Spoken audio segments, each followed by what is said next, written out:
آج بھی نجف میں چلے جاؤ، جو زائر گئے ہیں ان سے فون کر کے پوچھنا، مولا کے نوری قبہ کے اندر، گنبد کے اندر، مولا کے نجف میں مولا علی کے گنبد کے اندر ایک قصیدہ لکھا ہوا، بسم اللہ بسم اللہ، عربی زبان میں، قصیدہ کسی شیعہ کا لکھا نہیں، ابن ابی الحدید معتزلی کا لکھا ہوا، اور وہ سنی بھائیوں کے شارع ہیں، بے شک امام ہیں سنی بھائیوں کے، معتزلی سنی مذہب کے بنیاد رکھنے والے ہیں، ابن ابی الحدید، اس نے نہج البلاغہ کی شرح لکھی ہے، شارع ہے یہ نہج البلاغہ، اس کا قصیدہ آج بھی مولا علی کے نورانی گنبد میں لکھا ہے، 21 اشعار ہے اس قصیدے کے، اور خود میرے مالک علی نے خواب میں آ کے ایک عالم دین سے کہا تھا اگر ابی الحدید کا یہ لکھا قصیدہ کسی دیوانے پہ پڑھ کے پھونک دیا جائے وہ عقل مند ہو جائے گا، اور مولا نے فرمایا تھا اگر یہ کسی گونگے کو دم کر کے پلا دیا جائے اسے شفا مل جائے گی۔ کتنا قبول قصیدہ ہے کہ قبول اسی بات پہ شرط ہے کہ لکھا مولا کے گنبد پہ، اور قبلہ کوئی یہ 50-60 سال پرانا بھی نہیں، 500 سال پرانا ہے، اور کتنی مذہب شیعہ کی معتبر شخصیات گزر گئی، کاشف الغطا جیسی شخصیات، طباطبائی جیسی شخصیات، کسی نے اس قصیدے کو اتارا نہیں، 21 اشعار ہیں قصیدے کے، لیکن میری منظور اور اپنے ذمہ جملہ یاد ہے کہ میں یہاں پہ صرف ایک شعر پڑھنے لگا۔ ابن ابی الحدید معتزلی نے قصیدہ لکھا، قصیدے کے 21 اشعار ہیں، 21 اشعار اگر پڑھے جائیں مجھے مولا علی کی عزت کی قسم کہ دنیا علی کو سوچنا ہی چھوڑ دے، دنیا علی کو صرف مانے پھر علی کو سوچے نا۔ اگر ابی الحدید معتزلی کے وہ 21 اشعار پڑھ لے، اس نے ایک شعر لکھا جو شعر مجھے بڑا پسند ہے، آج بھی مولا علی کے زردی کے پارچاؤں میں وہ شعر لکھا ہوا ہے، اس نے کہا یا علی جہاں بھی میں تیرا شیعہ دیکھو من اشرح الی الشیعہ، جہاں بھی میں تیرے شیعہ کو دیکھتا ہوں میں اس کے قدموں پہ سر رکھتا ہوں، اس کے قدموں پہ سر اس لیے رکھتا ہوں کہ اس کے دل میں علی رہتا ہے، اس کے دل میں علی رہتا ہے۔ جب ابی الحدید نے یہ شعر لکھا شاگرد اٹھ کے کھڑے ہو گئے، اس نے کہا تو ہمارا استاد ہے، اگر تو نے یہ شعر لکھ دیا قیامت تک کے لیے ہم علی کے ہر شیعہ کا احترام کرنا پڑے گا، تو بتا تو علی کے شیعہ کے قدموں پہ سر کیوں رکھتا ہے؟ ابی الحدید نے کہا جاہلو مجھے بتاؤ تم سجدہ کہاں کرتے ہو؟ کہہ لگے کعبے کی طرف، اس نے کہا وہاں تو اللہ رہتا ہی نہیں، وہاں بھی علی آیا تھا یہاں بھی علی آیا۔ تو جو ہے کیا بات ہے، بستر پہ اسے سلا جو تجھ میں سے ہے، یا علی آج سو جا، مطمئن ہو کے علی سو گئے۔ کافر آئے، صحنے ابو طالب کی دیوار کو پھلانگا، اپنے ناپاک ارادوں سے ناپاک ہاتھوں سے غلاف قدیم ولی اللہ ہٹایا، آئے رحمت کو ڈھونڈنے تھے سامنا اللہ کے جلال سے ہو، واپس پلٹے ابو جہل کے گھر، ساری رات کافر جا کے یہ مشورے کرتے رہے کہ یہ کیا جس کو قتل کرنے کے لیے گئے وہ تو مکہ چھوڑ گیا، اس کا مطلب ہے کہ اب یہ بھائی ایک نیا دین لے کے مدینے میں مکہ میں داخل ہوں گے۔ اب یہ سوچ رہے تھے، یہ 70 جوانوں نے تاریخ کیا تھی ابو جہل کے سامنے اپنی چمکتی ہوئی تلواریں نکالی، تلواریں ہاتھ میں رکھے گا، ابو جہل کب تک اپنے خداؤں کی توہین برداشت کریں گے؟ پہلے ہم تجھے کہتے رہے مکہ کی گلیوں میں، تو نہیں مانا، پھر یہ بھائی 1 سے 2 ہو گئے، ہم تیری درخواستیں کرتے رہے، تو نہیں مانا، اب ان میں سے ایک چلا گیا، صبح دوسرا بھی چلا جائے گا، اگر یہ علی بھی چلا گیا پھر یہ بہت بڑا مذہب بنا کے مکہ میں واپس آئیں گے، ہم تیرے سامنے اپنی اپنی تلواریں ہاتھ میں رکھتے ہیں، اپنے اپنے بتوں کی قسمیں کھاتے ہیں، تو آگے چل ہم تیرے پیچھے چلتے ہیں، تو آنکھ کا اشارہ کر ہم علی کو قتل کر دیتے ہیں۔ اگر یہ قتل ہو گیا پھر اسلام نہیں پھیلتا، کیونکہ وہ اس کے بغیر کچھ نہیں کرتا،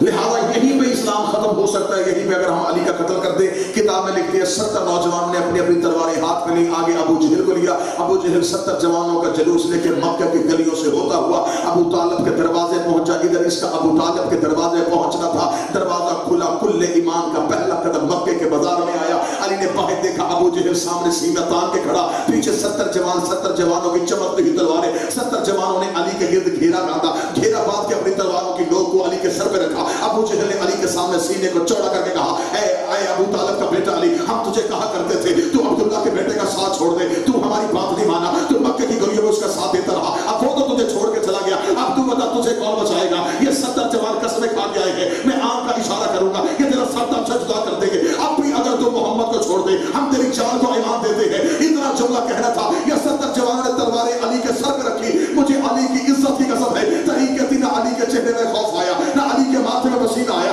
میرے مالک علی نے اپنے باپ ابو طالب کی تلوار کو دھیرے دھیرے نیام سے نکالا، نیام سے نکال کے ابو جہل کی ناک پہ رکھ کے کہا میرا رستہ چھوڑ، اور اتنا یاد رکھ جو میرا ہاتھ روکا کرتا تھا آج مکے میں نہیں ہے، جو روک لیا کرتا تھا آج مکہ میں نہیں۔ مولا کا جملہ اگر یہ تلوار چل پئی تمہاری بیواؤں کے سر پہ چادر ڈالنے والا بھی کوئی مرد نہیں بچا۔ 70 جوانوں نے علی کی تلوار کے اشارے سے رستہ دیا۔ علی نے فرمایا میرا قتل چھوڑو، اپنی امانتیں واپس لو۔ یہ تو لکھا ہے نا تاریخ میں، یہ تو بچوں کو دینی یاد میں پڑھایا، نبی امانتیں کسے دے کے گئے تھے؟ علی علیہ السلام۔ بولیں گے اسے یہاں پر رک کے نتیجہ دے دوں، امانتیں تھیں کن کی؟ بسم اللہ، کافروں کی۔ انہوں نے رکھوائی کس کے پاس تھی؟ بولے نبی کے پاس، نبی کسے لے کے گئے؟ شاباش، اب ذرا ساتھ دینا، تھی کافروں کی، رکھوائی نبی کے پاس، نبی دے گئے علی کو۔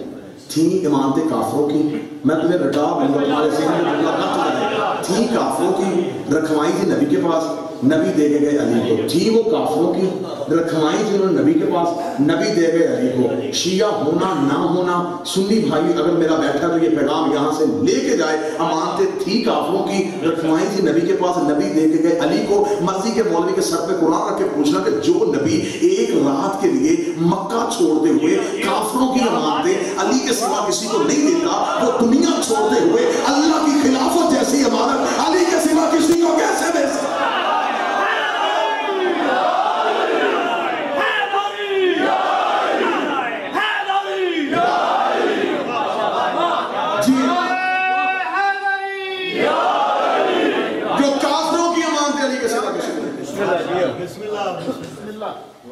آندے واپس کر کے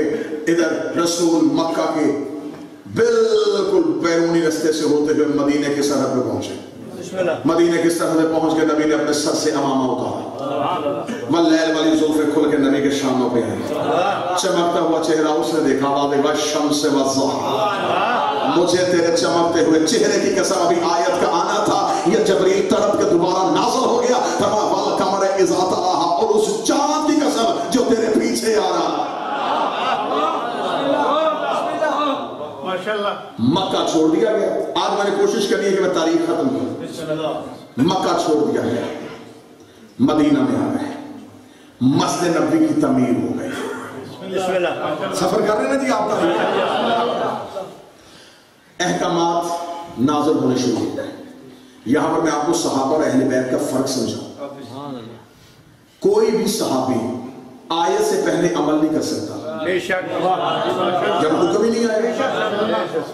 آیت پہلے عمل بعد، آقیم الصلاۃ کی آیت پہلے آئی، انہوں نے نماز بعد میں پڑھی، آتو زکوٰۃ کی آیت پہلے آئی، انہوں نے زکوٰۃ بعد میں دی، اور جل الناس کی آیت پہلے آئی، حج بعد میں کیا، جاہدوا فی سبیل اللہ کی آیت پہلے آئی، جہاد بعد میں کیا۔ آیت پہلے عمل بعد میں، آیت پہلے عمل بعد میں، آیت پہلے عمل بعد میں۔ صحابہ اور اہل بیت کو ملا کیسے سکتے ہو؟ صحابہ آیت پہلے عمل بعد میں، آل محمد عمل پہلے آیت بعد۔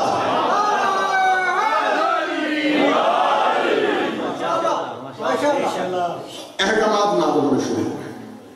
اب جتنی بھی اسلام کی جنگیں ہیں جس وجہ سے اسلام کو دہشت گرد مذہب کہا جا رہا ہے، نوجوان یاد رکھنا، بچے یاد رکھنا، اسلام میں جتنی بھی جنگیں ہوئیں یہ دفاع میں ہوئی ہیں۔ نبی نے کسی کے گھر جا کے حملہ نہیں کیا۔ اب وہ جو مکہ میں جن کو چھوڑ کے آئے تھے، اب دشمنی دیکھیے گا، اور اس میں قتل حسین، قتل علی اور رسول کے دروازے پہ آگ لگنے کی وجوہات چھپی ہوئی ہیں۔ وہ جن کو مکے میں دشمن بنا کے چھوڑ کے آئے تھے انہوں نے لشکر بنانے شروع کر دیے۔ پہلی جنگ ہو گئی بدر کے میدان میں، بسم اللہ، مسلمان 313، کافر 1000۔ بے شک اور خود اس میں ابو سفیان نے لکھا کہ مسلمان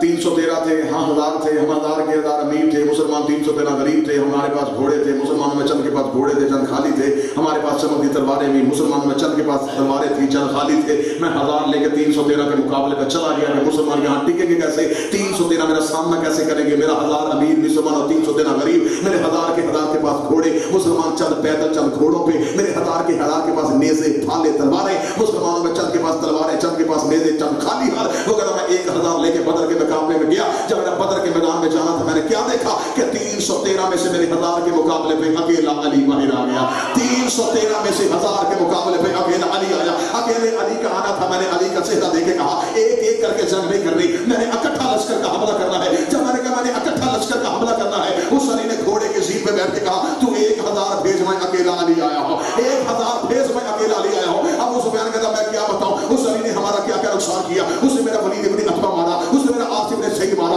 اس نے میرا نوفل ابن خالد مارا، اس نے میرا حارث ابن مبا مارا، اس نے میرا عثمان ابن حنظلہ مارا، اس نے میرا منبع ابن حجاج مارا، علی کی پوری مسلمانوں کی فوج نے بندے مارے 34، اکیلے علی نے بندے مارے 36، کل بندہ مر گیا 70، باقی بچ گیا 930 بدر چھوڑ کے بھاگ گیا، وہ کہا جب میں مکے میں پہنچا میں نے 930 سے پوچھا تو کیوں بھاگا، تو کیوں بھاگا، تو کیوں بھاگا، 930 کا 930 کہہ رہا تھا، علی میرے پیچھے تھا، علی میرے پیچھے تھا، علی میرے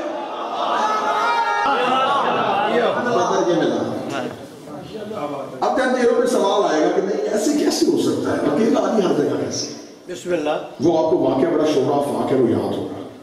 جب ہر ایک نے آ کے دعویٰ کیا تھا کہ میرے گھر روزہ افطار کیا، 40 بندوں کو دعویٰ تھا کہ ہمارے گھر روزہ افطار کیا، تو بندے رسول کے پاس گئے یا رسول اللہ یہ کیسے ہو سکتا ہے، ہر جگہ پہ فرمایا ایسے کرو اپنے اپنے گھر سے پانی کا ایک ایک کوزہ لے کے آؤ، پیالہ لے کے آؤ، پیالہ لے کے 40 پیالے کٹھے ہوئے، فرمایا مسجد نبی کے صحن میں رکھو، چاندنی رات تھی، مسجد نبی کے صحن میں رکھا، رسول نے کہا اب مجھے بتاؤ چاند کس کے پیالے میں ہے،